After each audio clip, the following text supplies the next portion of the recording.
Hello, all you wonderful beings out there, and welcome to the stream. I am Razim, and this is DevTales. As is usual with this particular variety of stream, we've got a lot going on here on screen. Up there in the top right, we've got our document where we are working on our SCAR system, or Stories and Creatures in Alternate Realities. It is a tabletop RPG system available in open playtest via our Discord, so do go check it out. In the upper left, mostly just to have something to look at and enjoy, we've got ducks. Go enjoy the ducks. And then in the bottom left, we've got Conrade, who is working on 3D art. I believe right now he got inspired for some shorts for Ren. Ooh. Quack. Not sure if you'll like this design, but yeah, he got inspired. So here it is. Nice. But yeah, otherwise, tonight I know that Tal's got a presentation, so we will let him get to the true horror. Yeah, it's truly terrible, me doing the things that you asked of me. How could I? I mean, seriously, like, how horrific. Anyway, first thing to go over is the thing that you wanted me to check with the possibility of the basic type, like, you know, subtype damage split thing. Yes. Did that for about 2 months outside of ZGF. The conclusions were that it actually lets you get some amount of like interplay with the basic type, which otherwise does literally nothing. Which is supposed to be its point of mostly doing nothing and not being affected by the whole type thing, but that did lead to it being rather interactive in other people's opinions. And so they actually quite liked the you know, the subtypes that gave it at least some interplay without it ruining the fact that it is not at all concerned with what type you actually are. Instead, it's more of based on an individual person. The only other thing is that in franchises that actually have established type systems, like Pokemon, for example, it felt kind of awkward in that because it was a substantial break from the normal system.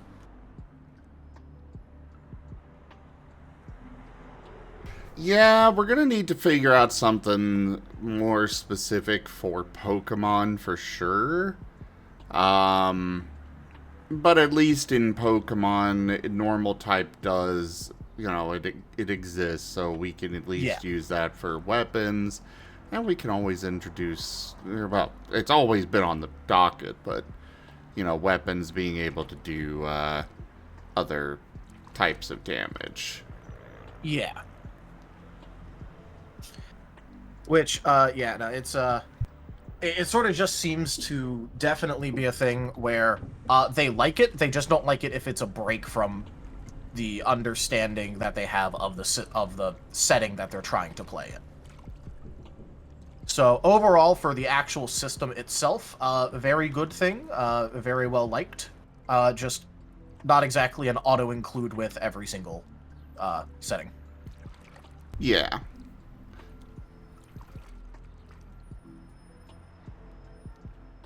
But yeah, the blunt / pierce thing, very well liked. There obviously was concerns about the whole how it would interact with balance and all that, but due to the whole no more than ±2 on any given roll in normal circumstances, it had negligible impact in terms of, like, you know, making things really unbalanced. Well, I'm really glad to hear people enjoyed that idea. Yep. So yeah, it was really well received. Obviously, there's not exactly much math to show on this, so does anyone have any questions about it? or have any concerns that they personally thought of that they want to know if were checked over or thought through? Well, just to double check and make sure, this is in reference to each person choosing for their character whether they are resistant or weak to bludgeoning, piercing, and slashing, and then they're neutral to the third. Yes. Okay. Okay. The choose one that you're weak to, choose one that you're strong against, and the remaining is the neutral. It is in relation to that, and splitting up basic into having some types of damage based on the flavor of the move. Or weapon. Or weapon, yeah. Alright, cool. I will get that written up for the next update then. Yep.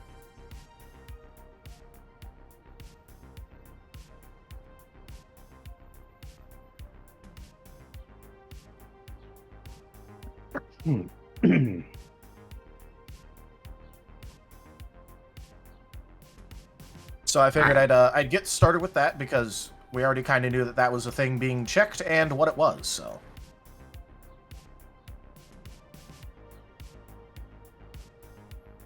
Obviously, it took a little bit of getting used to, but so does literally everything that's new, so, like, burr. Oh, so that's what you had in mind, Conrade. Hawaiian shorts, got it. Well, he was having trouble getting the flowers actually colored, and he figured out a way to do that. What do you think of it, Ren? Oh, I'm shocked. I'm actually shocked in a good way. I didn't expect this much detail. I really didn't. Oh, oh my god. I didn't expect this at all. Sorry, I also have art manager stuff to do, so. Yep. Ren approve. And approve, yay. Do any of the non-dev people in the voice or chat here have any comments, questions, concerns about this thing in particular? No, it makes sense. I can see it being easy implemented, and it'll be easy to follow. So no complaints from me. Yep. Obviously, there's space on your type information for it. So. It's like we were prepared or something. Alrighty. So yeah, we'll get that implemented for the next update. I just made notes for myself for now.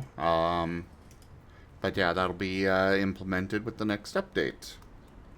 Which should be technically tomorrow, but like usual, will probably be a couple days late. Which is fine. But what's next on the docket? All right. So another thing that I was penning through was obviously the whole thing with we need shields. And we want shields to actually be interactive with things and not just be like a static extra tack on piece of armor. Which means there's going to have to be shield mechanics. Oh no. The horror, I know. Oh, no. Truly living up to the Halloween stream. I've mentioned the word mechanic.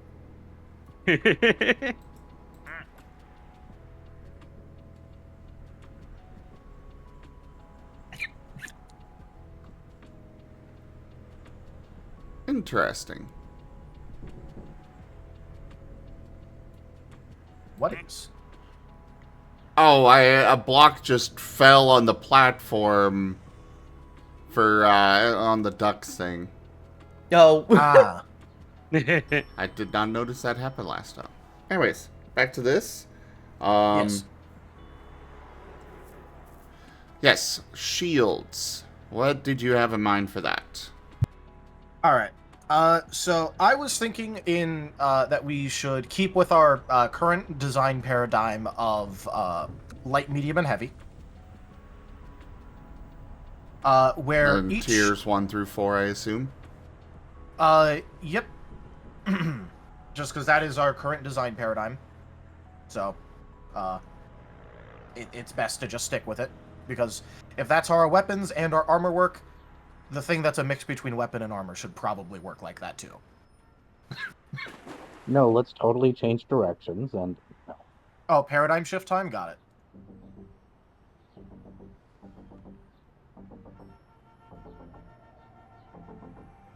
But, yeah. So, just keep it with... We're keeping it with the design paradigm that we already have. The exact numbers, aren't exactly important right now, because what matters more is my ideas for the actual implementations of the mechanics of it. Which, what I was thinking is that... You okay? Sorry, I was busy coughing. One thing that I was thinking is that shields should probably have, like, each have their own thing that you would want them for, whether it be, like, you know, light, medium, or heavy. That is not just like, oh, hey, heavy is the best one, and light is, like, the easiest to get into, because that is a boring way to design things. So, instead, what I was imagining is that, light shields would be a lot better if you're, using them more actively, like how they were actually used in real life, where, like, bucklers and things like that were best used, like, offensively and proactively in order to mess with the opponent, rather than as a reactive measure, obviously, because they're small and don't have a lot of surface area. But heavier shields should probably be better at the whole idea of passively protecting the user. Agree. Because, you know, the idea behind that is I have a giant slab of material, and you're going to have to get past or through it to get to me. Reach in the slab. Oh, suffer my curse. Sorry. Could not. It is Halloween. This is very acceptable. So to that end, one thing that I was considering is that shields should mostly give what's the best way to put this? I feel like heavier shields should be better at providing a value in things such as soak, or temporarily increasing the integrity of the user. Meanwhile, buckler, or, like, you know, light shields would be better at doing things like either one, being used offensively to like, you know, hit someone in the face, or to effectively apply a deflection bonus to the user against, like, you know, valid attacks. I'm not gonna... Basically, this is just one of the things where it's gonna have to be a up to storyteller discretion what would count for that, because sometimes it's really hard to tell what should or should not be affected by a shield or front facing, or how to describe it exactly. So instead of getting into a snarled mess of trying to come up with every single edge case, it should probably just be another thing where we're like, oh, hey, this will usually just work mostly like normal. And then in certain circumstances, it may not. Posit option? What'd you say? You were kind of... No, sorry. That's weird. I shouldn't be. Hold on. I was going to say posit option. Is that clear? Your, so your mic is very slightly muffled. It's fine for the most part. It's just occasionally we got to pay attention to actually understand you a little bit. Oh, that's weird, because I haven't moved it at all. So That is very strange. I think it's just the mic itself. Maybe. Or it's Discord going to sleep on me. One way or the other, option for light shields such as bucklers and stuff, since we already have the parry rules, if we want to treat it as a weapon, why don't we just have it give a bonus to parry, specifically? That is one thing I was considering. The only big downside to that is just that it sort of shoehorning in the thing instead of it being like a natural extension, which I want to try and find ways to make it like a more natural extension of things, but that isn't always possible, so.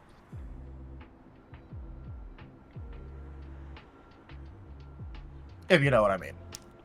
Yeah, I get it. Because a deflection bonus to evasion or something for a buckler makes sense. But if we want it to be an active roll, it was an option. Yeah. What I was thinking is that is a trait that you could get on it. Because I assume we're going to go the same route that we're going with the armor and weapons, where they'll have an XP potential and you could get, various traits on the equipment itself with your experience. Yeah. So, you can go the route of having the, you can go the route of having the, shield give you a parry bonus, for example. Yeah. That definitely seems to be the better option in my opinion as well, because, I don't know, I just feel like it's a lot more interactable of a way to go about things, and that is something that we should try to favor.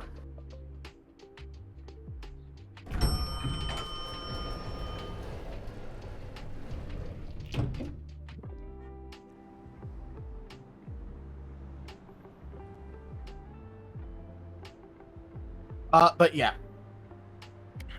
So one thing that I was considering for making it as interactable as I can is by proposing that heavy shields have great interaction with things like brace, that light shields have great interactions with things like parry, and that medium shields get light interactions with both.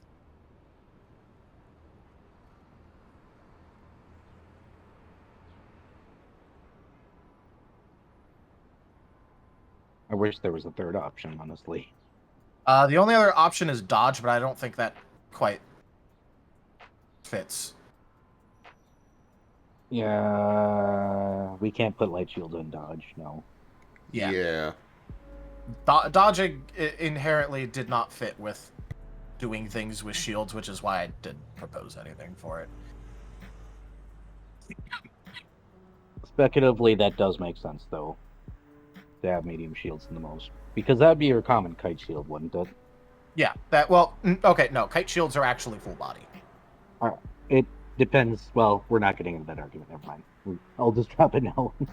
That would be more of like the heater shield, but yeah. You know what shield I'm talking about, though, I assume. Yeah, but look, I am particular. Kite shields are my favorite. The thing that people don't seem to realize is that they're a full body shield. Well, you're talking about the ones that were the long ones, not the ones that were what we think of modern day as a kite shield, because those are two different things. Yeah, I'm talking about actual kite shields. Yes, I love the for the ones that you're talking about. You're talking about the larger sized heater shields. Yes, or the basically we're gonna change the shape of the round shield into this instead because it looks cooler. Yeah, that's mostly known as a heater shield. I'm gonna go ahead and just throw it in media share for other people. This is what a heater shield looks like. Reminder, I do know this. It's just well, yeah, that's what me I said. Talking to common masses. Yeah. But yes, that guy. But yeah, no. So this would be like your common heater shield. Like this is the kind of thing that like Fighter McKnight would pick up. AKA Mr. Fancy Knights person. Yes. But basically, because I kind of view medium weapons as and armor as being the middle ground between two others that are a lot more extreme. I was kind of just keeping with that on this. Yeah, that makes sense. I figured that, yeah, light shields probably could hit a higher power cap. Yep. But Because they are more inherently usable offensively. But their defenses would be, they would have a lower defense cap. Yes. And specifically that they would give almost no passive bonus. Yeah. They are explicitly meant to be an active part of whatever you're using if you're opting for light shields. Because again, one of the main points of picking up a buckler was so that way you could punch people directly in the face with it. Which, by the way, is too much fun and kind of funny to do. It is very fun to do. If you spear it, it's even better. Yeah. But yeah. And for heavy shields, I kind of wanted to make difficult to do anything actively with, just due to their nature of being big, bulky slabs of material that you're using to basically eat everything instead of you. So I was feeling like if any given one was going to be more of the archetype of mostly functions as armor instead of a weapon, it should also be that one. I agree. Quick question, were we going to go with negation rules for the shields, or were we going to go with soak rules then? Soak initially by default, and then higher level heavy shields would start picking up negation. I am 100% on board with that, thank you. I don't think they should have it by default, but... No, I don't think a level 1 Agreed. shield should have that. Yeah, but the point is just that eventually, yes, it would just function as a...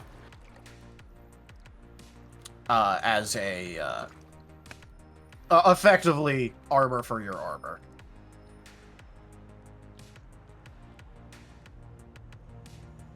If you're using a heavy shield, that's what you want it to be anyway, so I don't see... Yeah. I don't really see a big reason to deviate from that, given that, you know, if you're picking it up, it's what you want anyway, right? So, fuck it. Give the people what they want. You generally don't carry a riot shield if you're not trying to dodge something. Yeah, if you're trying to be an evasive guy that's dodging everything, you're probably not going to walk around with a fucking door on your back, you know? Unless you're that awesome. If you're that awesome, kudos.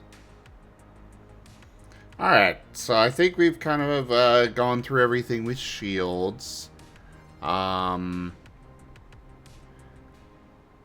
Do we, is there anything else that you wanted to bring up with them? I know you don't have numbers ready, but those can Well, come. I have some, like, napkin math numbers ready. It was more about trying to figure out the, oh, hey, this is, like, you know, things that are good before I, like, finalize the numbers, because if we didn't have the design goals and philosophy down, me coming up with numbers would be kind of dumb. Yeah. So I do have napkin math numbers, but obviously that's not exactly what we're focused on right now anyway, so let's see.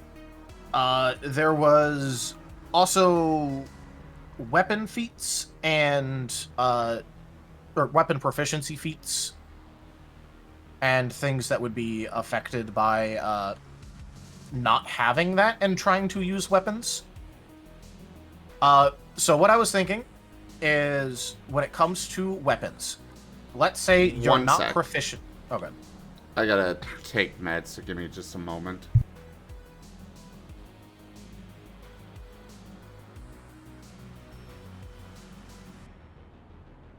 I glance at chat and I just see, sounds good, makes sense to me, and then Mullah speak. And that is correct phrase. Thank you. Okay. Go ahead. All right. Sorry, I was in the middle of saying. I'm just trying to find my train of thought again. Go ahead and restart what you were saying then. Okay. So weapon feats and what I was thinking we should do for that, considering specifically what they do, what they allow you to do, and most importantly, what trying to use a weapon without having a correct feat would do. So, first of all, if you do not have a weapon proficiency feat, the initial thing that I immediately think of that I think is how it should work is that if you try to use a weapon you're not proficient for, it counts as an improvised weapon, and you would only benefit from its innate traits. Which, if you remember, one thing that we kind of decided was that innate traits should inherently be the ones that are non-combat oriented. Yeah. So this would be something like durable, where it increases the amount of health that your weapon has. You not being proficient with the weapon doesn't change the fact that it's durable as all hell. Or affect how pretty it looks for elegant. Things of that nature. But anything to do with using it in actual combat, in terms of like traits or anything like that, you are not proficient in it, you do not use it. Do not pass go, do not collect $200. So, before we go into this too far, I think one thing that we need to decide is how many feats we want to have on this. Because originally we were planning, or at least I was planning, light, medium, and heavy armor and weapon proficiency feats. Yes. However, and this would be for basic proficiency. However, I want to kind of go over if we should have that. Because I'm worried about balance between moves and weapons and other equipment. Like, I'm not that worried about armor, but, like, if somebody wants to focus on weapons, I'm worried about the numbers, the XP investment required for weapons versus moves if, they want to wield a heavy weapon and them having to invest potentially 75 XP in order to be proficient with heavy weapons. Or do we want to go the route of they can just pick up heavy weapon proficiency and not have to get the first two? Or do we want to maybe turn it into one of the primeval feature setups or something else altogether? First, we discussed this a little bit ago. When I say a little bit, I mean like over half a year ago. Yeah. But basically what we decided is that due to the fact that using a Buster Sword is so inherently different from using a dagger effectively in combat that it is not a tree, it is just each three of them is its own standalone feat. Yes. Okay, I'm good with that. Yeah, very much so. Exactly what Tal said. I was about to just say that. Thank you, Tal. I did not remember that, so Yeah. I've been going off of D&D and Pathfinder, where you have to get light and then simple, then you can get martial, then you can get the exotics. It's actually not how Pathfinder works. Weapon proficiency, you can jump in. The problem with weapon proficiency at Pathfinder is you have to choose a specific weapon, not a weapon group, when you use a feat. Otherwise, you get weapon groups plus a couple from your class. So oftentimes, it's not worth taking the feat unless you're going for a very specific weapon and a very specific weapon build with a certain class. That's why you never see anybody take it. Because you can't just take weapon proficiency martial, you have to take weapon proficiency greatsword. Yeah, which means that inherently the value proposition is garbage. Yeah, unless you're doing a very specific build, like the chain builds, for instance, they have like 30 bazillion feats for it. And it's like, well, I'm going to be a chain rogue. And it's like, oh, oh. But yeah, because we didn't want it, we weren't making it a tiered system for basic proficiency. It's just, oh hey, you know how to do this. Congratulations. Armor, I think we were keeping tiered. Yes, because armor's a little bit different. Yeah, armor was different. So armor was staying tiered. Weapons we explicitly decided should not be a tiered system. Alright, how do we want to do shields then? Is it all just one tier, like actually most systems? Or do we want to do the light, medium, and heavy, or individual, like with weapons? The problem is with shields and the way that Tell is suggesting is that light shields and heavy shields work completely differently, but medium is definitely going to be in the middle. Yeah. So there's an argument both ways currently. I wouldn't do tiered, No, definitely not tiered. but having a feat for all of them might be slightly more justifiable, but at the same time isn't. How about this? Basic shield feat, and then we can make like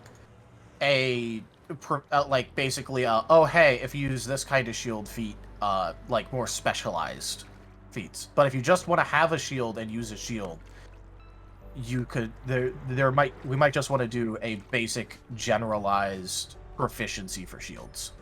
So a basic shield feat to just get the basic bonus of does it help your evasion, does it help your, or does it have soak?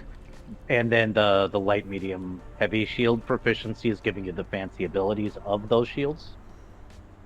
Maybe what we could do is make all equipment proficiencies one of those one of those primeval features. You pick up a feat for equipment proficiencies, and then you can piecemeal what parts of the primeval feature you want. And that way we can have more flexibility on the actual cost of each part of that as well.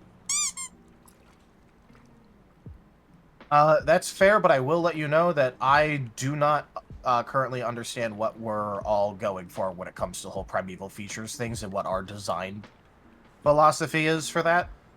Okay. It's a bit easier with feats because there's like a list of them and I can like look and go, okay, is this something that is giving a bonus that is on the level of a feat?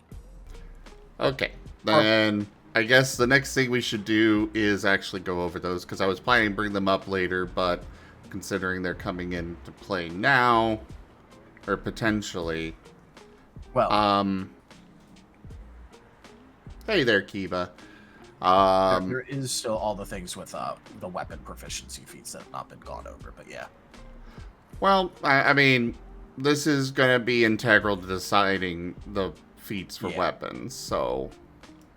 Yeah, I just want to remind people that we have not actually gone over the thing yet, because normally when this happens, it gets way late, and then we realize 3 days later, wait, shit. Make a note of it. We'll get to it. So, my plans with the primeval features is basically they are going to be functioning similar to like the move creation. What?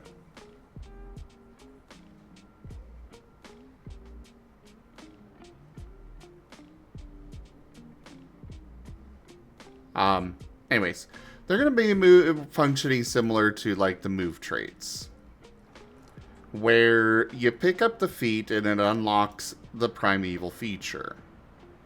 And from there, you can pick up different parts of how you want it to work.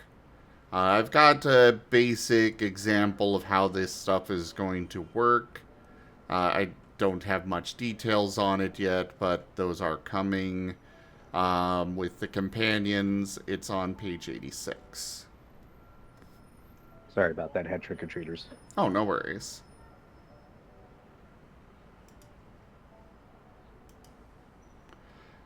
But yeah, the basic idea is they pick up the feat, they get some basic abilities with it, like with the companions, I gave them what we had for the base feat already. And from here, they'll be able to spend XP for parts of the other companion feats that we had. Rather than Okay, so- lumping... Yeah. So basically, you're taking the base idea of spheres, Yeah, kind of. where you have the base feature, and then you decide from this massive list of things what you actually care about. Yeah. So how's this work? Is this like a buy-in thing, or?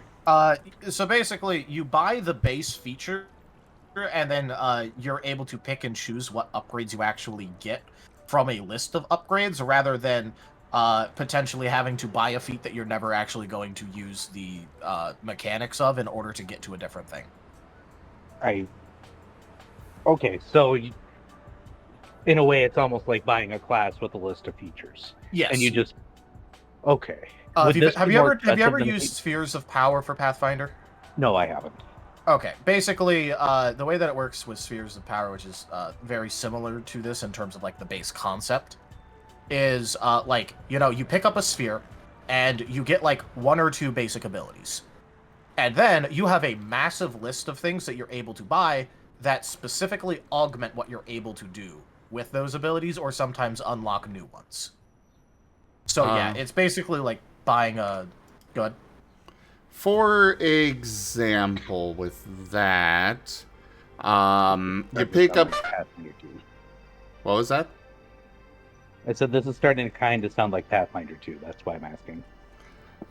This is Way they actually handle a third-party thing that for Pathfinder 1, but basically, with the Spheres of Power, you can pick up the Life Sphere. With that, you get the ability to heal somebody for 1d8 plus your caster level. You also get a couple of other things, like granting temp HP or removing various conditions. From there, you can then purchase other things like with that augment, like the Cure, where it's normally 1d8 plus caster level.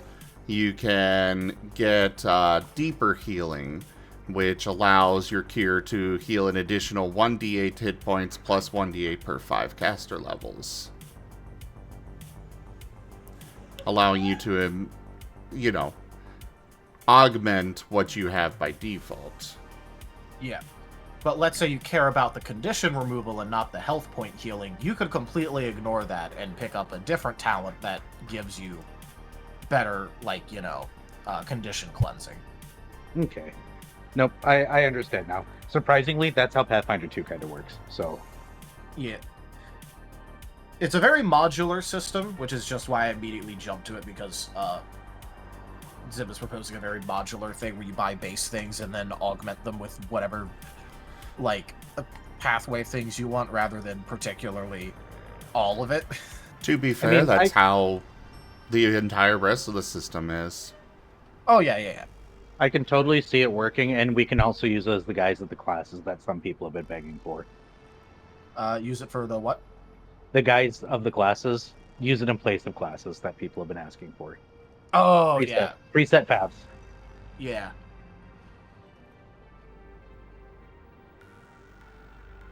Yeah, I know a few. Like making this. Yeah, I know a few people have wanted things similar to classes. My suggestion there would be to go ahead and bolster up and finish off beats, though. Sorry, repeat that? I would suggest bolstering and finishing feats first. Yes. Honestly, we've got a lot of feats already, and I've kind of just run into I don't know what else to put in there. Oh, Like- there's... Yeah. if you're about to say there's plenty I could put in, great, give me a list. Been spitting things.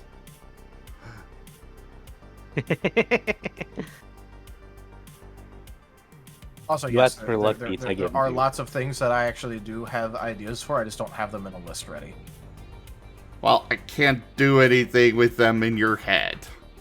Yes, which is also why I was literally trying to go, yeah, weapon feats. By the way, here's the base things, and we can riff off of this for more actual other things.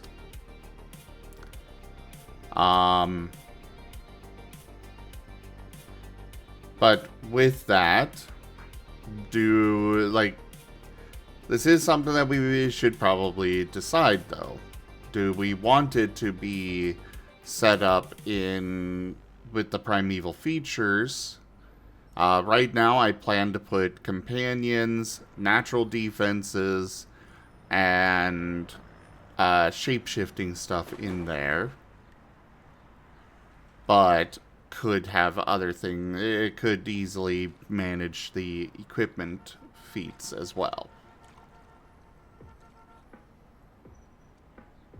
Or do we want to just have standard feats?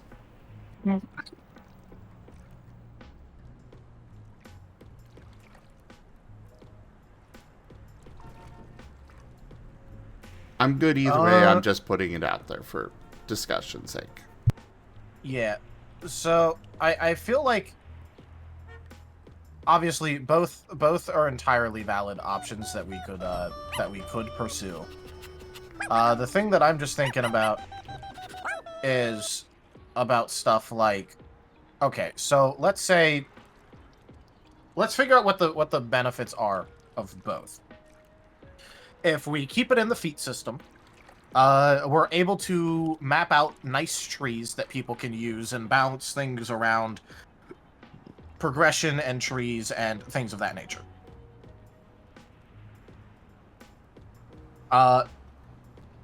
However, if we make it a primeval feature, then it becomes a lot more modular in terms of being able to pick and choose exactly what you want, at the cost of there being, like, all of the progression just being open to just how, like, you know, the player. Which isn't a bad thing, I'm just more pointing out that, like, if people are wanting some things to be more structured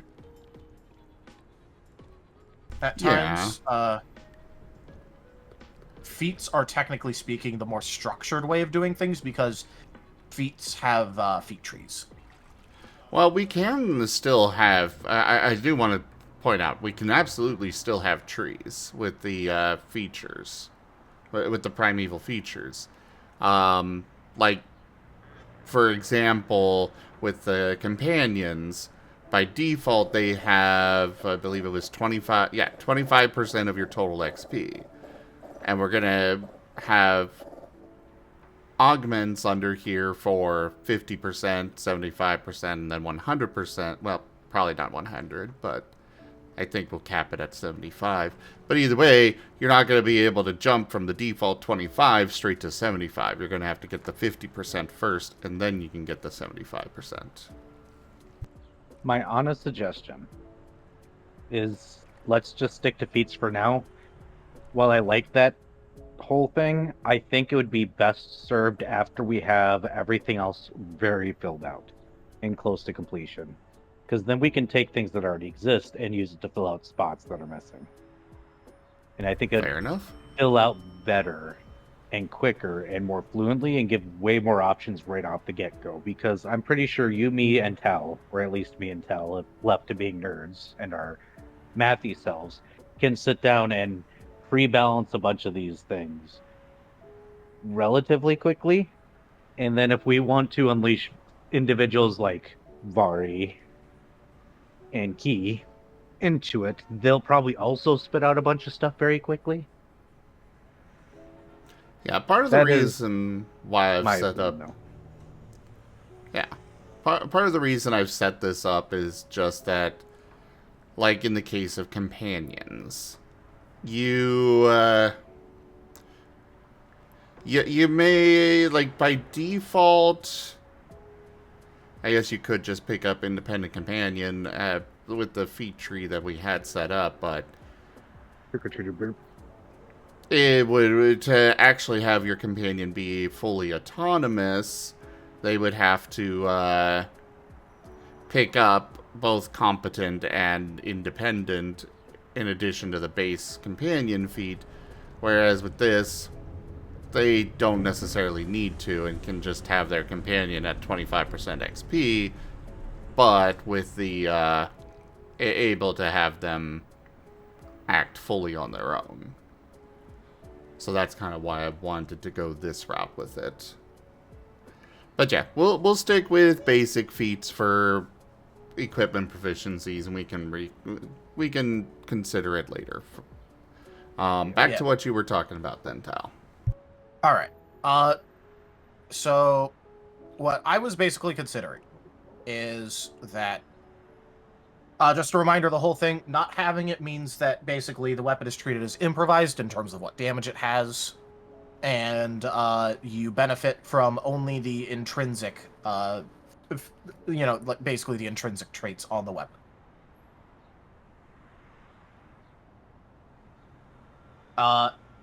So for what I was imagining for the feats is that it would then basically unlock the actual mechanics that we had with each of the different weapons, which is what they were meant to be anyway when that was being listed, but we just hadn't had the whole feat system out. But this is the perfect time to actually go over some of these things, because I want to make sure that, because I when I was designing them, I felt like they were about on point for what a feat should give. For example, light weapons, there is not that much of a difference at base between, like, the power of a light weapon and the power of an improvised weapon. Like a light improvised weapon. So, with that in mind, what I wanted to do is make it so that way they are, they have neat things about them. And I felt like being able to dual wield, as well as make attack actions with the weapon, like singular attack actions as a quick action, I feel like that is feat worthy. What about you? Definitely sounds good to me. All right. Medium weapons. This one is a little bit tricky, because on one hand... One moment. Do you have these, like, on a Google Doc? Written out somewhere-ish? I know I've sent them to you before. We also have them, like, on the thing, in weapon varieties, in the weapon stats.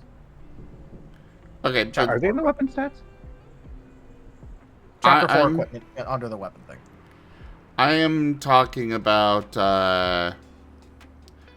basically, if you could maybe take notes for somebody could take notes for these discussions for me to reference later, instead of having to, go through the video and such. Yes, How's that note-taking thing I taught you how to do? I have been doing it here and there. Has it been working out for you? Yeah, it's pretty good.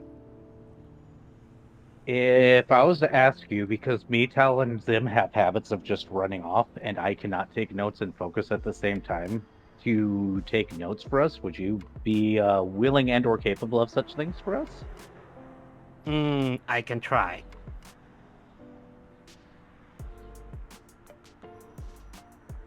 Yeah, I can give it a try if you guys don't mind amateurish notes.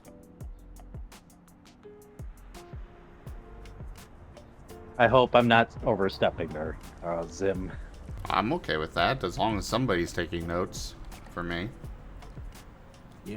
Just start a new Google Doc and make notes of what Tal's going over and what we're discussing for me. would be hugely appreciated. All right, I'll do my best. Thank you. I figured this will be practice for your actual job, because I have to do it. This I do a is lot. this is actually a good idea. See, I'm useful. Of course you are. It's said in that specifically dismissive tone that we all love.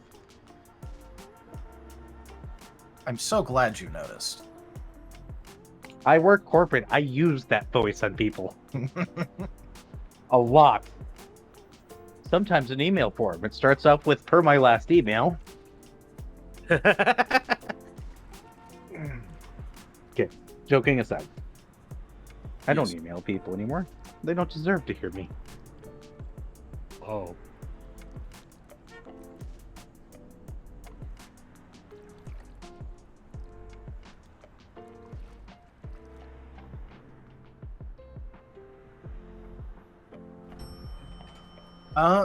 But yes, medium is a little bit tricky, because I know originally when we were discussing it, we were going to make the whole, like, flex grip thing, like, just an innate part of them, and then we ended up turning it into a trait because we felt like it should be a trait instead, because of, like, things. So this has put medium weapons into a bit of a weird spot with their current power thing. And Suggestion? do you have one, or are you saying... I have one. Okay, go ahead. If we're going to treat medium shields weird and medium weapons are weird, why don't we do a branch with them? Because maybe flex grip should be something that is a feat instead. Because it feels weird to not, or do I have to explain that? How do I explain that? You learn. You typically, when you're learning how to use a sword, you learn how to use it one way or another. You don't generally learn how to use it both ways, right? Without a whole lot of practice. Well, okay, so it really does depend, because kind of the identity of, like, medium weapons was supposed to be the whole versatility thing, where you could use them one-handed for less power or two-handed for more power, and then that was like a part of the original design identity, and then we took away the whole use two-handed for more power and put that as a trait, because there are certain medium weapons that it wouldn't innately really work with, like a bow. And we also got the original intention was sorted board, right? Yeah, as like, this is what this is best at, because it's only one-handed, but it's the most power you can get while it remains one-handed. We could tie it together with medium weapons and make a specific tree that is sorted board specific. That is true, but this does not change the fact that we need something that actually gives good bonuses for having medium weapon proficiency in the first place, because if it is going to be a feat, it needs to actually give benefits. True. Instead of just take away negatives. Because right now, there's, technically speaking, no benefits that it really gives, besides the fact that now you're able to use the traits on the weapon that you're already kind of paid for it. Or were already paid for it. Or basically unlocks the ability to actually buy things on your weapon. Which, in terms of things, is kind of a, this is not exactly good design currently. So, there are a couple of different things that I think we could do, but I do want to hear if anyone has any particular leanings one way or another, just thinking about the problem. Obviously, this includes chat and people who listen.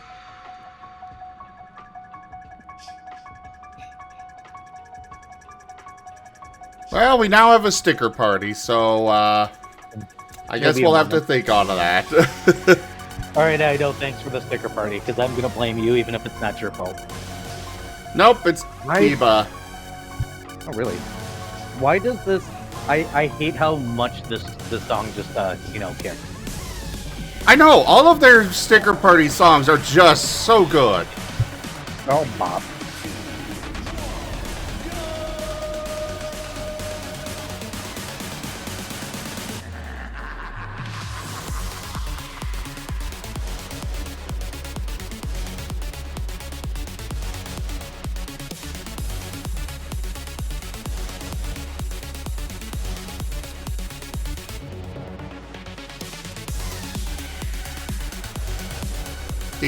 This song is way too good. Way too freaking good. It totally is. Though, on a side note, just to put it out there, the problem with the medium weapons is that's where we're throwing all the very versatile weapons, and that makes it hard. Yeah. Because it should be where the versatile weapons are usually, but also, how do you codify and reward versatility in general? Without abusing the creative solution system. Well, yeah, without, like, I'm talking, like, as an Mechanically. actual, mechanic. Because my brain is like, we could reward extra creative, and I'm like, no. Let's not. That sound.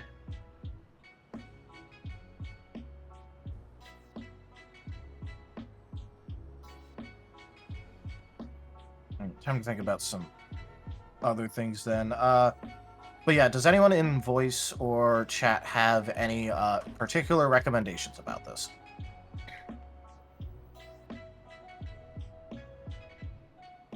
For what to give medium weapons alongside the proficiency.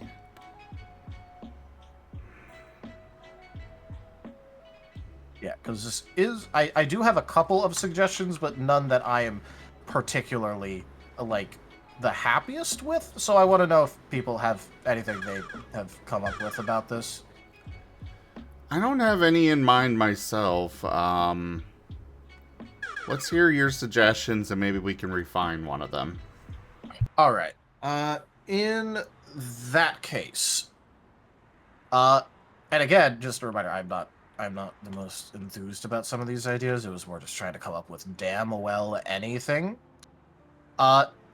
There is always the possibility that,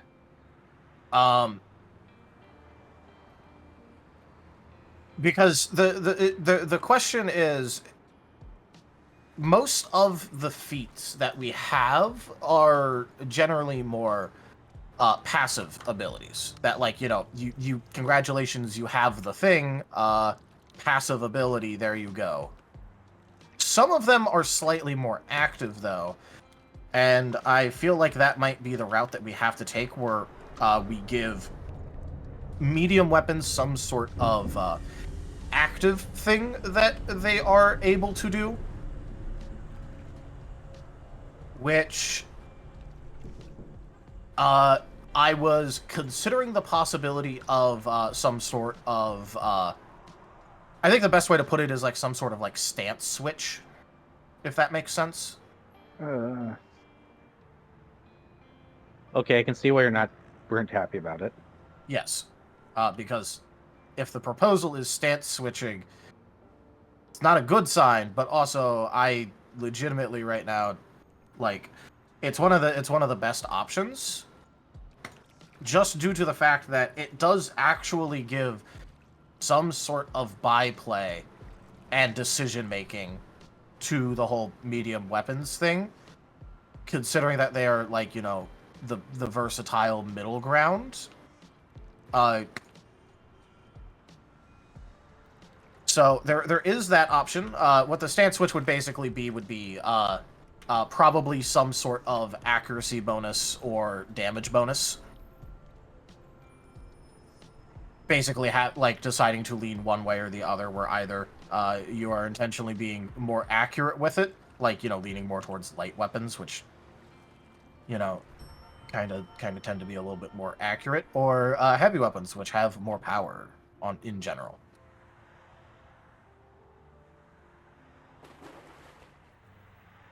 So, I kind of like that idea. Yeah. The problem is just the whole that it's effectively a stance switch, which definitely has some problems just with the idea of including a stance switch. But it is one of the only things I could actually think of doing that would do anything. Another idea that I had for this is not to cough, but I'm doing that anyway, apparently. Another idea that I had for this, because again, it's mostly related to the fact that there is, in fact, no real overarching like definitive identity to play off of. I was just thinking, what if we did something like sorry, I'm just trying to think about a way to explain this. I had this in my head.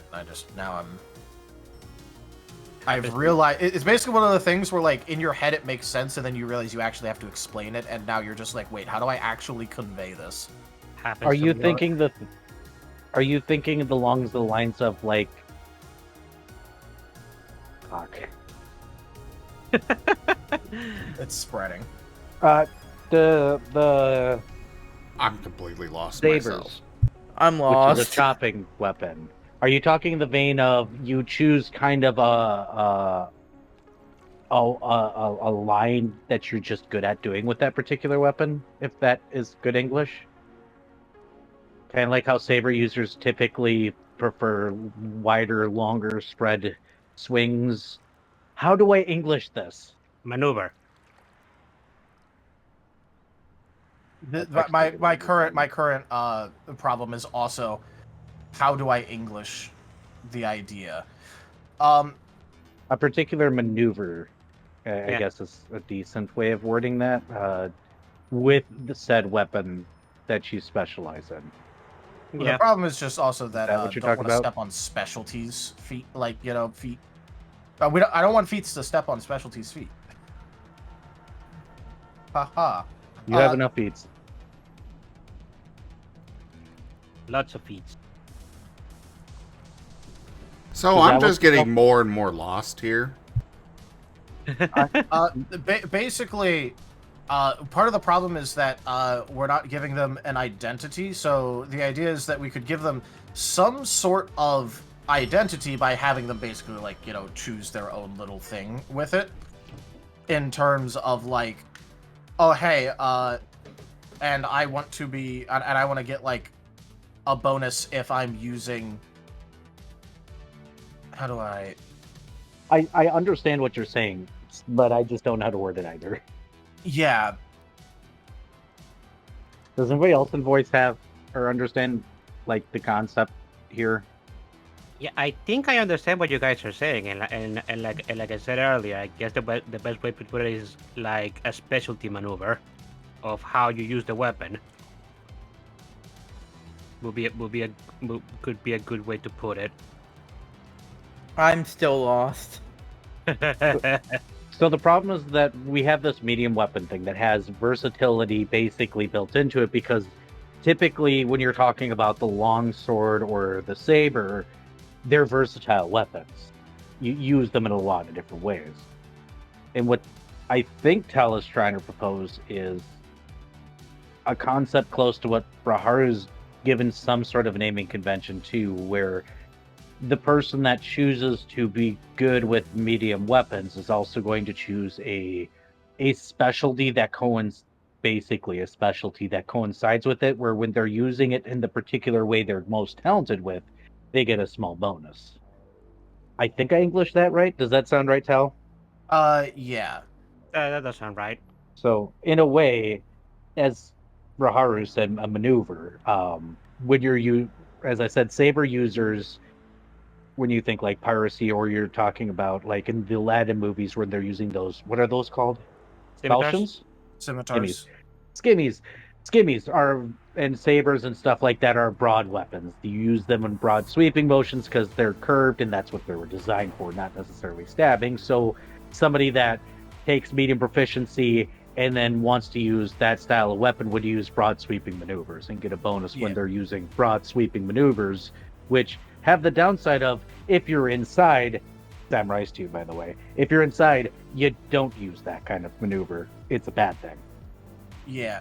And the way that I was thinking about interplaying it is because we have decided that we like it was good and we liked it and there wasn't problems with the test. So there are things to do with the whole like basic like sub damage types. What's up, And friend? Looking at the Concord, what Concord's doing. Oh, Conrad? Conrad, yeah. Ah, and you're ignoring what I'm doing. I'm assuming Zim is dying because me and Teldaris have gone off at tangent, I think. I just realized what you're doing now. Oh. Oh, that's adorable. It is adorable. We did lose him, Tel. Yes, you did. to be fair, doesn't that like always happen? This always happens. Yeah, but you and I get in the weeds of braining. Yeah. At least Well- I know that I was on the same vein as you. I just don't English at all either. Well, you know, when you two are sitting there trying to figure out how to describe something, you lost me. I'm just sitting here waiting for you guys to figure out how to describe what you're trying to describe. I'm glad that I could help some. Yep. So you're Well, talking good to know about you them are, getting now. a bonus to how the weapon is typically used. Yes. Yeah. So, like, this could be in some different ways. It could be a damage bonus, or like, let's say they get like, you know, like let's say, you know, if we do want to go the route of it being based around the like the damage types of like, you know, slash, pierce, bludgeon, or blunt, slash, pierce, blunt. Okay. They could pick one of.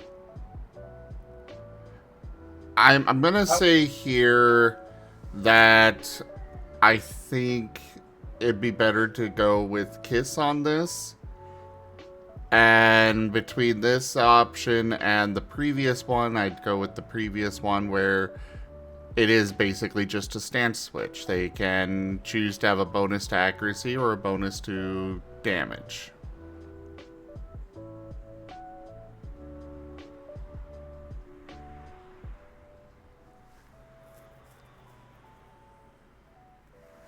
Because keep it simple. All right. Do we want to do an accuracy and damage dice, or do we want to do success? I figured just dice. Just dice? Okay. We can, just to make it scalable, considering the fact that, you know, considering how the, how the light weapon one is kind of already scalable in a way, we could do it like one bonus die per, I'd say 10 attributes. We don't want it too much. I could have it attached to the tier of the weapon you're using. That too.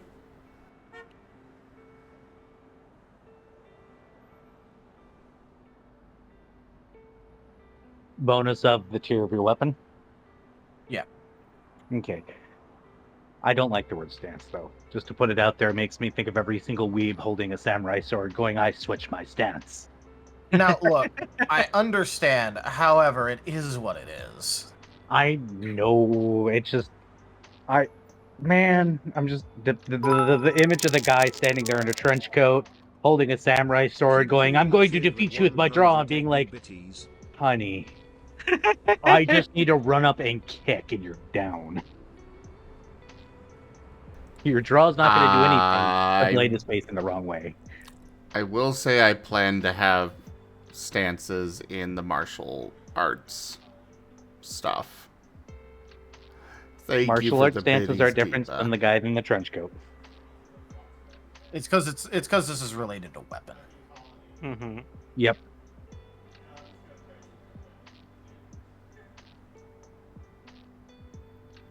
I just wanted to put that out there. I'm done.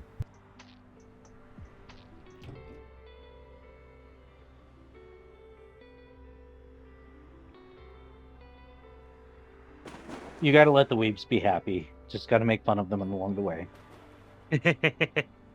I don't mind.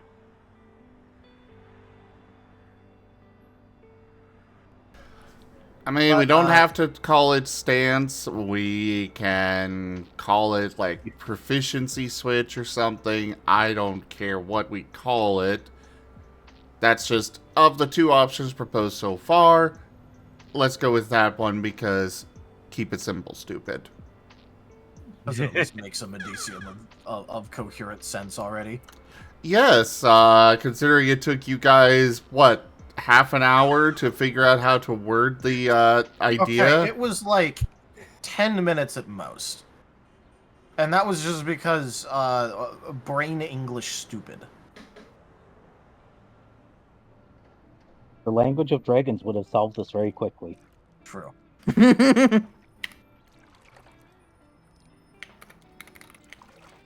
No, she cute.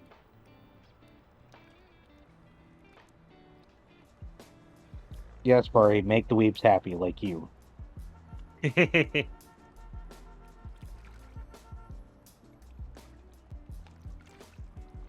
I'll let, by the way, Vari, I'll let either Tal or Zim answer that question because I'm pretty sure I know the answer, but I'm also stupid.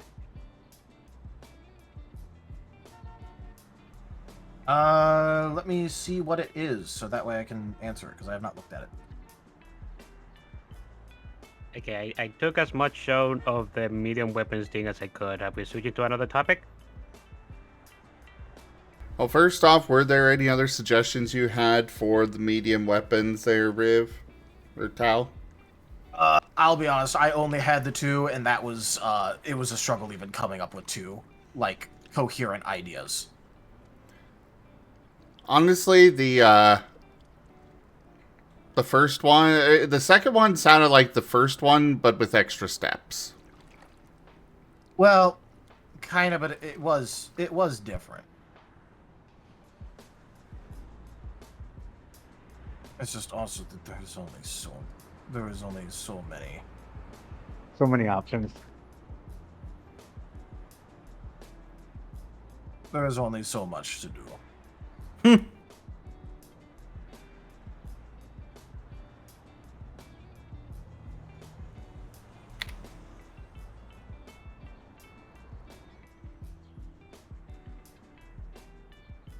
But yes, I think the first two is what first of the two is what we'll be doing. Makes sense to me.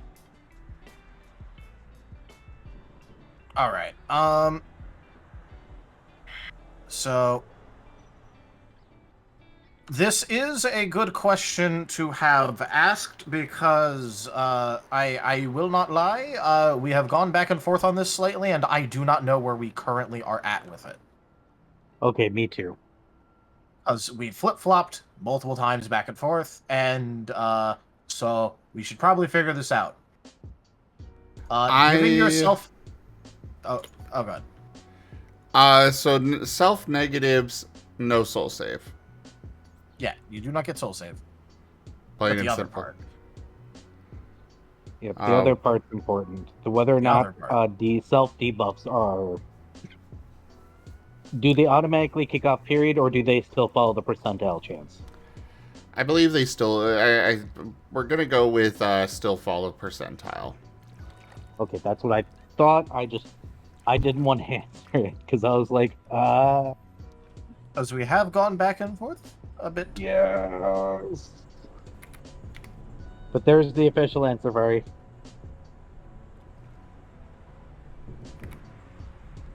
If I'm going for set tables, I just make them guaranteed, because it gives me more XP to work with. Vari's not, though, because Vari is going for a particular build on Wild Traditions, and it's only going to be there for a little bit. So he doesn't want to eat automatic Distract or automatic Berserk. Understandable. Yeah. So he only took a minor hits that way he could still have those as quick actions. Understandable.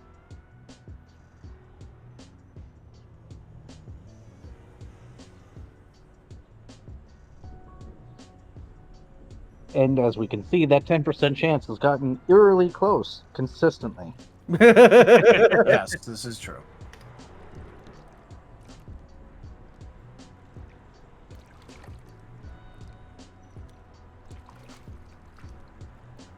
I guess I should yeah, actually type that in there for those that are not here on stream.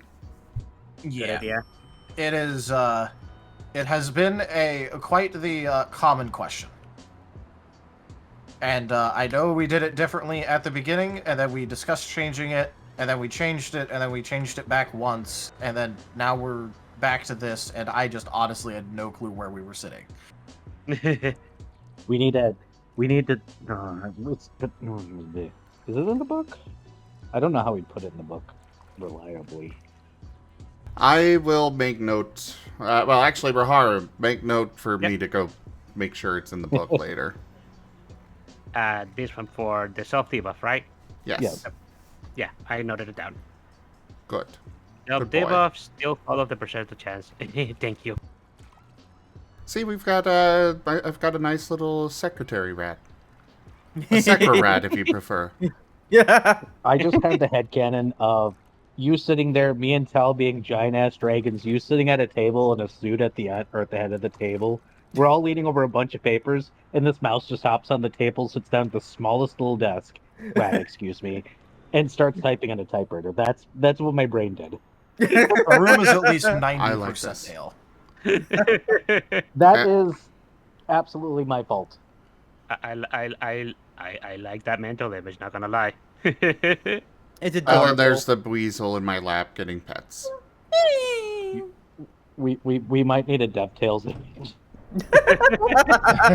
I just find it funny that I'm actually in a suit right now with the costume that Conrad did.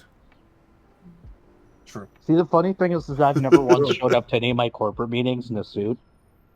I've actually gotten chastised recently for showing up in my graphic tees, and I pulled out the HR notification that basically went over the thing, and it was like, see, it doesn't say in here I can't wear a graphic tee, so do you guys want me comfortable, or do you want me uncomfortable and angrier as a QA person? That's your choice. Yep. Also, I want to note the pipe is a success. Yay! Hooray!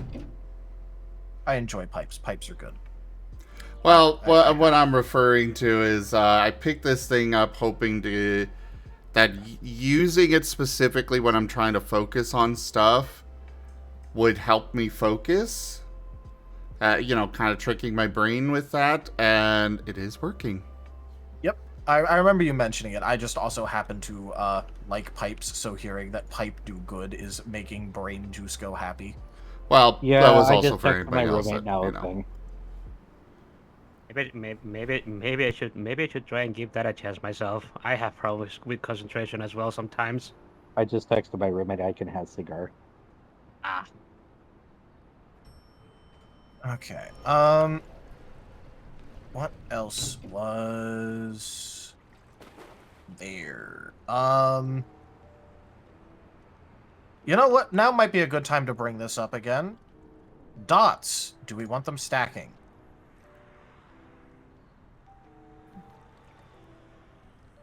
Context? He means damage over time.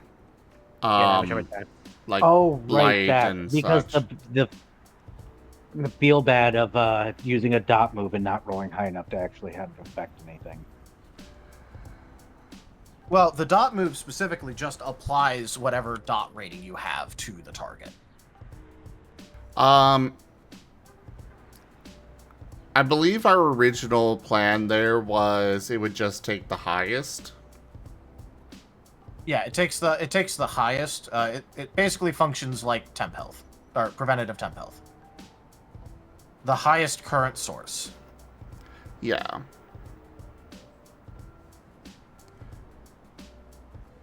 Also, give me a moment. People want to see. Give me a sec, guys. Okay. I'll bring it up.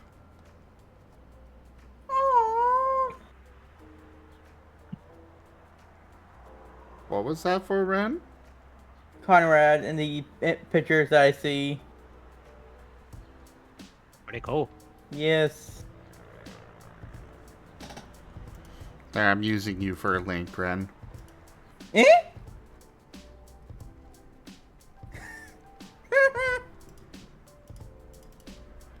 So, this is the pipe that I picked up.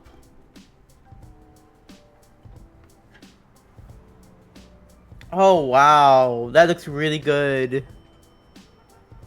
I should hope so. The thing was expensive. I have been yelled at.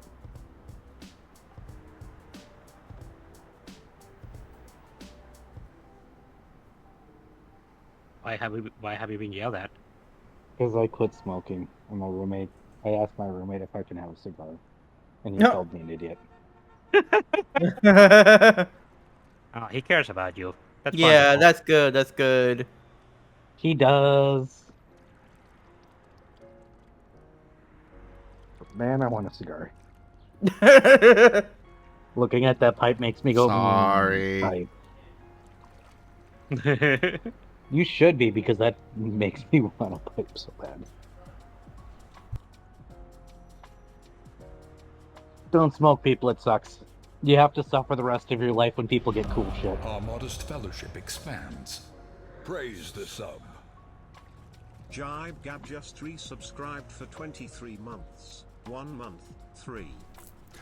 Gib Gab, thank you so much for that resub and your 23 months of support. I love the way that the announcer said that name, Jigab.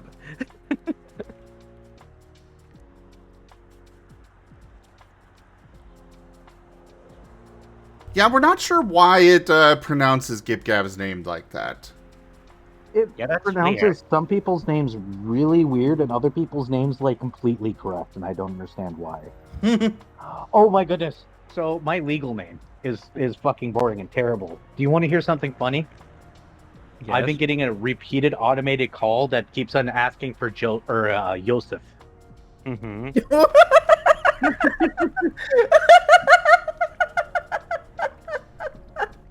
Which is fucking weird because I didn't know you could ever mispronounce that name. That's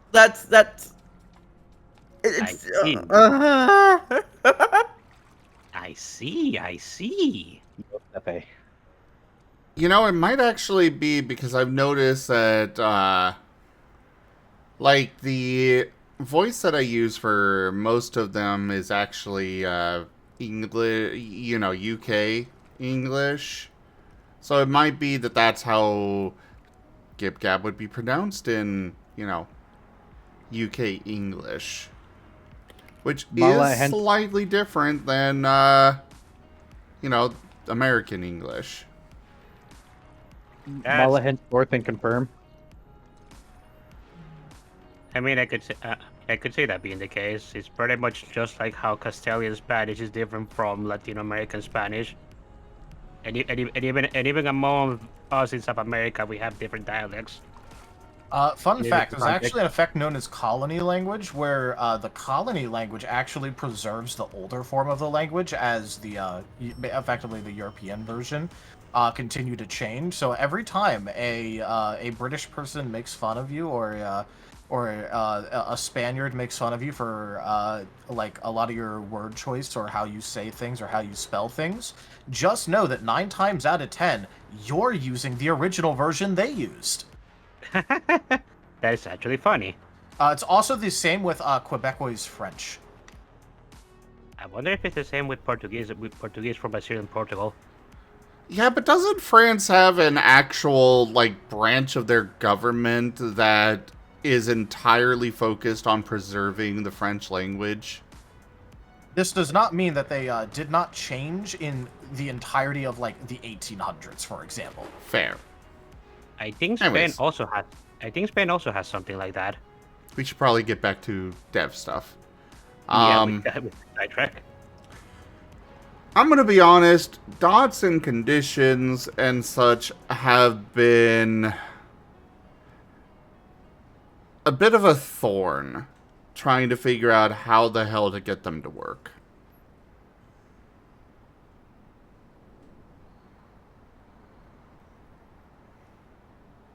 How many DOTs do we have? I think 5. Well, technically speaking, if you count conditions, basically all of the persistent conditions are dots. However, the other one is that we have damage over time and drain over time as a part of the normal course of moves that you can purchase. I see. Unfortunately, As as far it as- stands, go ahead. As far as dots go, we have 4 different varieties of them. We've got the damage over time with moves, we've got the draining over time with moves, and then we've got blight, which I have separate because it's more intense than the other persistent conditions. Yeah, but it does follow the same rules as the other persistent It does, but it is more intense. Yes. Because it is the damaging condition.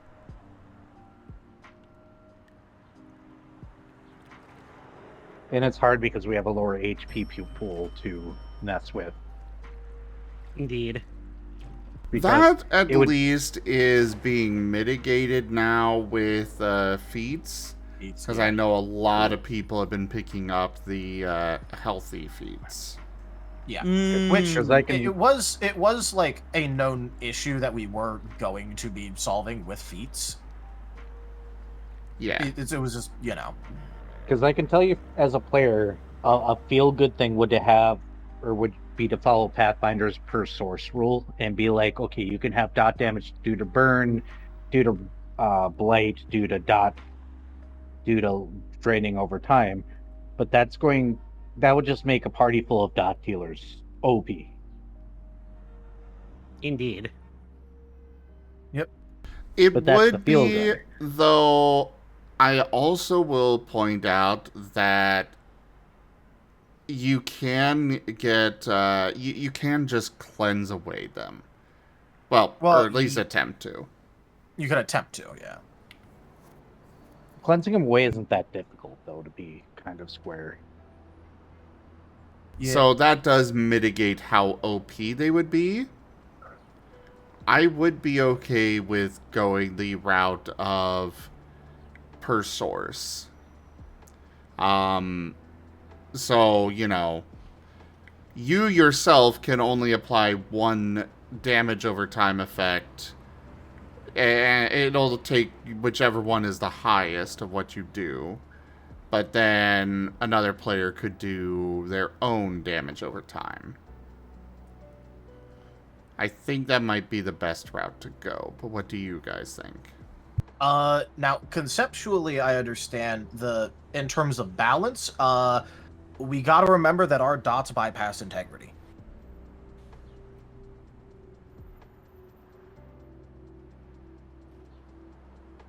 Yeah, but that's because otherwise most people are only ever going to apply 1 or 2 dots. Yeah, Until I like know that. why we have that. I was one of, you know, Yeah. but in terms of balance, we have to remember that they bypass integrity, which means that if we allow people to do like a per source thing, if everyone on a team picks up even something like a move where it's like 3 dots, or 3 dot, like part of the normal move damage thing, and they just put dot 3 on there, 3 damage over time. That is going to make it so that way, if it's a 4-person team, like whatever target they use it on, because it just sort of has that now, and the cleanse would be also per source, On the first turn, they're guaranteed taking 12. On the second, they're guaranteed taking at least 9, dropping by 3 every time. Don't you have to roll a success dice for dots still? Because underneath my understanding, just because they have 12 dots on them means that at the beginning of the turn, you got to roll 12 dice against them. Currently, Because I thought that's how that worked. No. I thought that's how I thought we were doing it as well. Maybe it is worded differently, or not very clearly, which is part of why it's a thorn. Okay, yeah, because... That's also why I got the feel bats when I built a dot character, and his dot just got eaten. Because I was like, oh, well, fuck you, you rolled 0. Like, Okay. Yeah, so... originally, the way that it worked was it just did 1 damage, and then we also never changed it particularly to explicitly say that you roll damage dice equal to the amount of dot you have.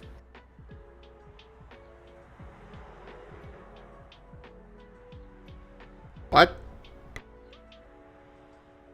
Originally, it just dealt guaranteed dot damage, and then we never actually... We took away the part that said that it did guaranteed dot damage, but we never actually said that it did the other thing, so I didn't know if it changed or not.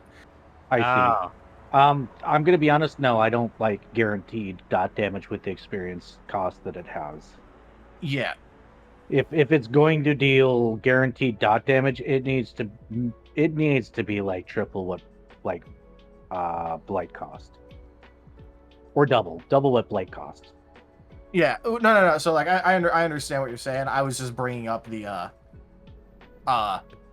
just the thing about the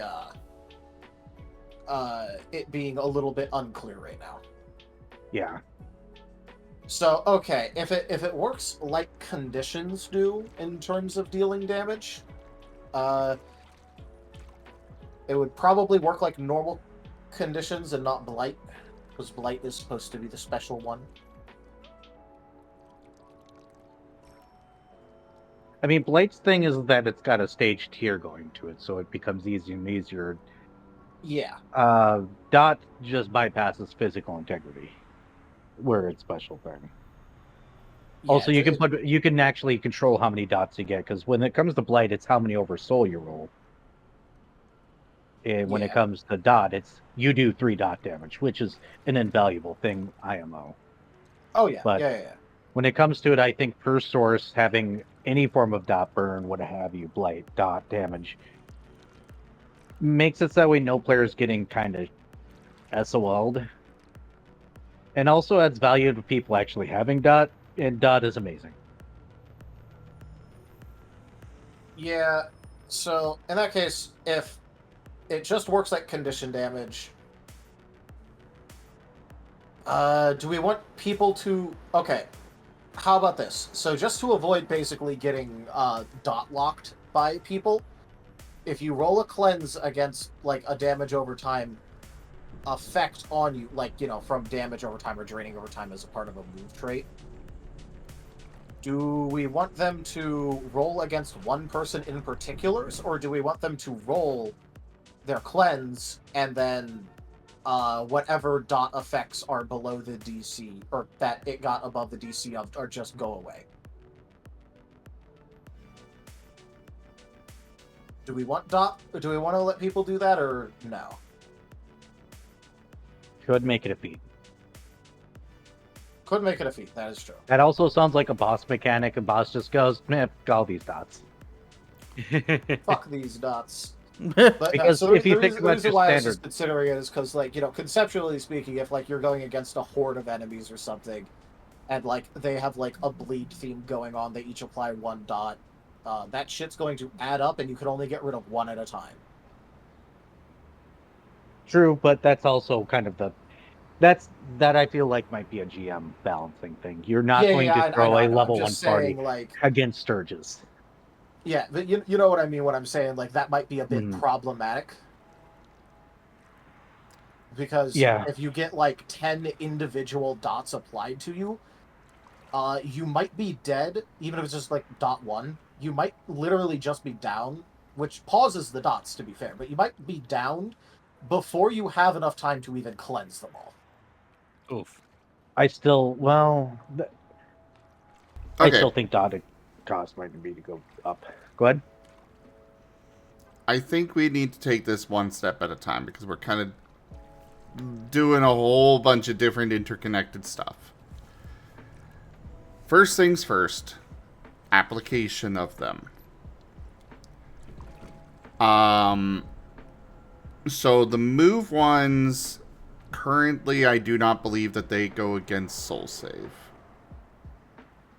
They do. They do. They, Okay. They do. Yeah, they should. Okay. Because it counts as a condition, technically. It just also automatically falls off after 5 turns. Okay. I get a cigar, yay. Era. Era. Era. The pet has deemed I get a cigar.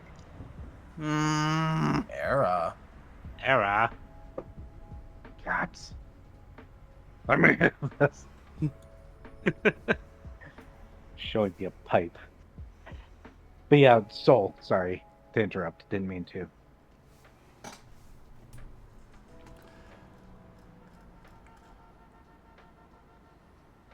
I am trying to get my brain to parse all this.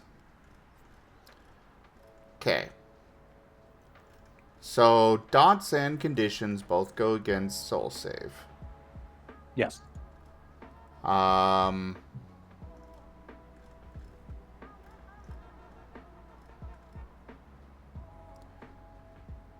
And how much... Because I know for the move one, currently it's how many you purchased, and that's the amount of damage over time that they take. Yep. Currently. Not Mhm. stacking. It just is. So if you've got damage over time, you purchased it 4 times, you hit them, they take 4 damage per turn. Yes. Yes. And then conditions, we currently have it set where it's how many dots or how many successes over their soul save it Soul is. save. Yes. Yes. Do we want to keep that distinction or do we want to unify them somehow? I think we're keeping that distinction as per our talk currently. The thing about it is that if we don't keep the distinction, then I don't see there being a point in having both versions. So Yeah. I think the distinction remains. I think dot damage will remain as a static number. I'm positing specifically for Raharu's note-taking skills that we might want to reassess the experience cost. Okay. But that does not have to happen now. I think we need a better feel in use on how powerful it is first. Once we allow players to have some level of stacking with it.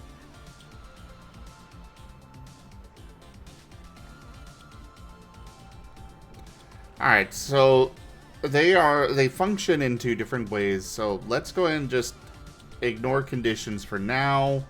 Focus only on the move one. Yep. Which is the one that's giving us the most problems. Yeah. Do we want that to stack? Do we want it to just be the highest source from anyone? Or do we want it to stack between each player can apply their own version? What do we want to do on that? All right.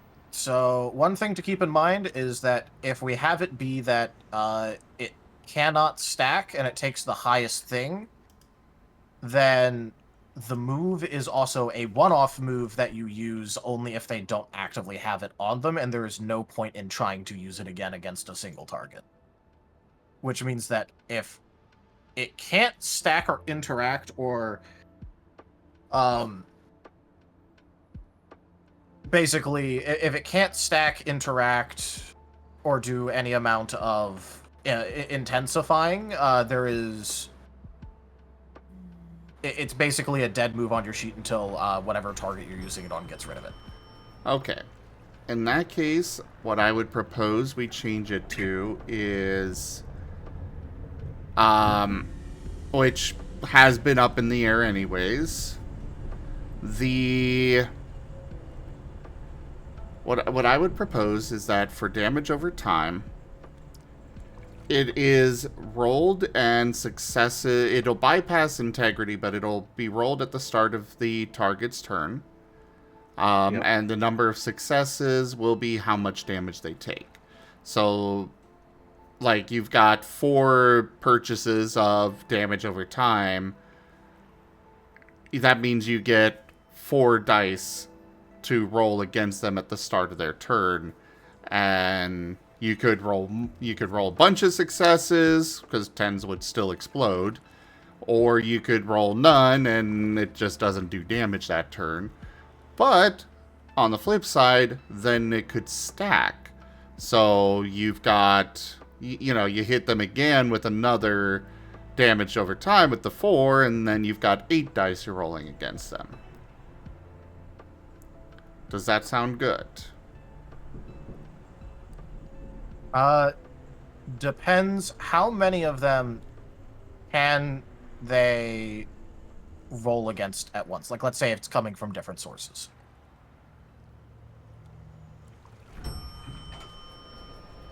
I think each source will be tracked individually.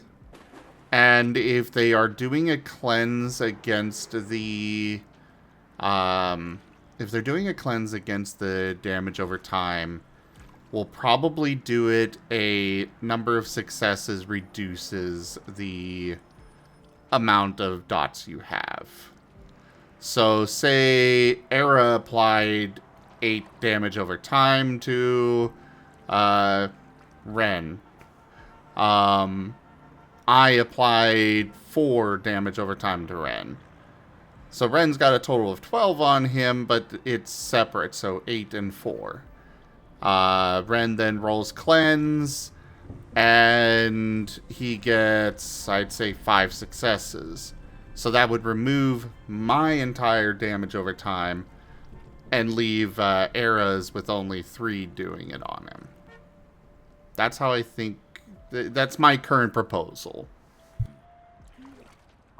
I kind of like that, Tal.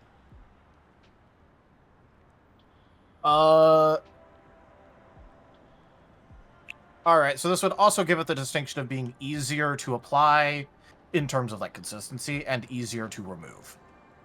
Yes, Yeah. but it would give the stackable, but it would also mean that it should be like who applied first goes away first. Yeah. What is it? What is the die combination for the cleanse maneuver? So that one kind of depends on what is being resisted. We kind of didn't give a resistance thing to the damage over time effect, so probably integrity. Yeah, it should still be soul based, so it's probably soul expertise integrity. Yeah, so it's it'd be soul expertise integrity. Because it is still a soul check, so we don't have to start going into... Wolf Zero, thank you for that follow. Welcome in.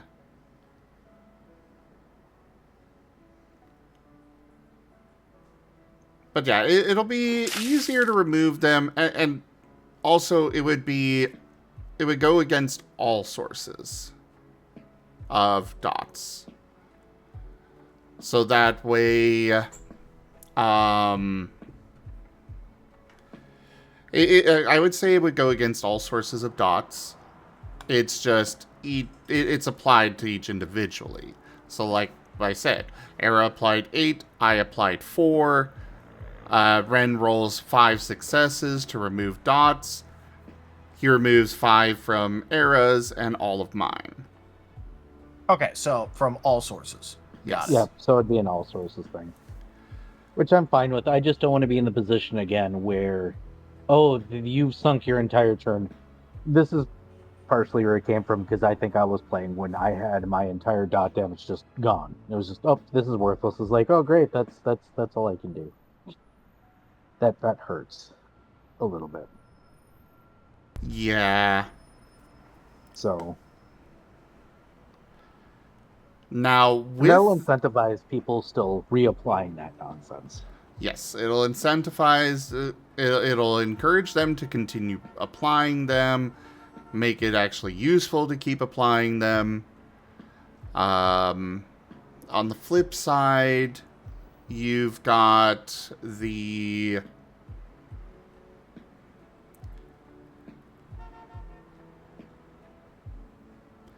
On the flip side, it can be more easily removed. But with that in mind, I am thinking that for damage over time, on moves, it does not go against soul save.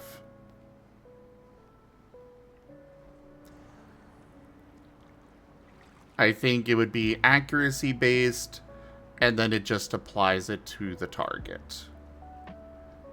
Because we are making it easier to remove, so therefore we should make it easier to apply as well.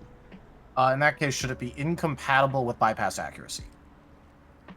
Yes. All right. Goodness, yes. Well, I mean, the answer was obviously yes, but still gotta ask. Yeah. It has to be stated out loud. Yeah, so make For the sure... note taker. Yeah, make sure you're notating this down, Raharu. So it doesn't go against soul save? It does No not... longer goes no. against soul save, instead requires an accuracy check. You cannot use bypass accuracy. Yeah. A move with bypass accuracy cannot apply dots. Noted. Yeah, because we said at the beginning that it does go against soul save, but we changed it, so... Yeah, we changed yeah, that. Yeah. Which also means I get to rework one of Vane's moves, because it had bypass accuracy and dot on it, so...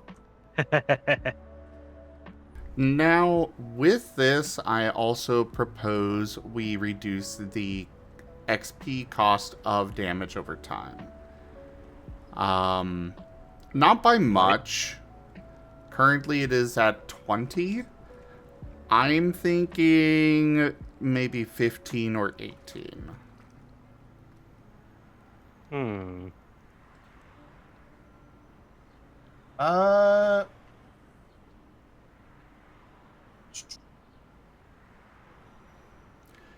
Personally, I kind of want it to be like 16 or 17, but, well, we're keeping it multiples of 3 or multiples of 5, so yeah, gotta be 15 or 18, so I'm kind of thinking I'll 15. say out of caution, let's start with 18, and we could buff it later. Yes. It's easier to remove costs than it is to add it later. People like it when things become cheaper. Indeed. Yeah. Basically, because otherwise people are going to make a move and then get it closer, add it to max XP, and then have to completely rework the move if we end up deciding, no, it needs to be at 18. And just to pause of this for Vari, remember, in one more attribute dot, that 15 is going to be at 30, so it's okay. I know you're a quick action enthusiast, but 15 for... This is the equivalent of level 1 and 2 characters. You don't get much for level 1 and 2 in most games. Yeah. But you usually get all your picks at 4. On the flip side, you're supposed to be getting those... Like, kind of like 5th edition, you're supposed to get to attribute 10 pretty quick. And then it slows down a bit. Just a bit until you get to about attribute 15. And then it'll slow down more and... kind of like that. I Yep. have when we're done rebalancing things and we have a set experience, I will release a curve guide because I already half did the curve math on a napkin and tell Darius to see that curve math. Yep. So Oh, I will fine tune it then. Also, we are almost half an hour late for session. Oh Yeah. wow. No, we're not. It's not 9, is it? No, we started 8:30ish. Actually, I think Yeah, we did move it up to... You moved it up an hour. Yeah. I keep forgetting that. Yeah. Which is why I'm just bringing up. We are technically half an hour late, almost. Also, Whoops. Ren, check Telegram. Yeah. Your new Okay. VRM was sent. Oh, okay. let me go kick on my main PC. All right, I'm gonna go hop down. Okay. Go ahead. All right. Opening up Telegram. All right. Thank you. Right, later, Ren. Have a good one. Bye. Have fun. That was a good dev session. Yeah. It was. Definitely get me those notes when you can, or tonight, Raharu, so I can Yeah. go start implementing them. Yeah, I sent it to Era just to because he was the one that showed me how to take the notes. I just wanted to show them to see if they were good, but I'll send them to you in a bit. I will read them not tonight. Okay, I'll send But- it to you in a bit. Yep. I think I did this anyways. I'm gonna hop down. I'll let you know later, Raharu. Thank you, Raharu. You're welcome. Well, Raharu's going to be coming down with us, but anyways, let Oh, me go true. ahead and wrap up this recording here. Bye. Bye. Thank you, Bye. everybody, for joining us today for this DevTales as well as Art Marten stream. Check out our website, zgfgaming.com. We've got links for our Discord, Telegram, Mastodon, Blue Sky, Patreon, and more. They are on the website as well as down in the description below through our link tree. Thank you to my patrons, tippers, and subscribers. It is your support that keeps this channel alive and going. I cannot do this without your guys' help and your support, so thank you. Consider becoming a patron over at patreon.com/zgfgaming. It is one of the best ways to support the channel, though you can also do so by commissioning one of the artists that I manage for, such as Conrade, who joined us today. Or you can also help out by subscribing to our YouTube, picking up packs of cards to Streamloots, and subscribing to us on Streamloots. But for now, thank you all so much for joining, and I bid you the most fondest adieu. Bye bye.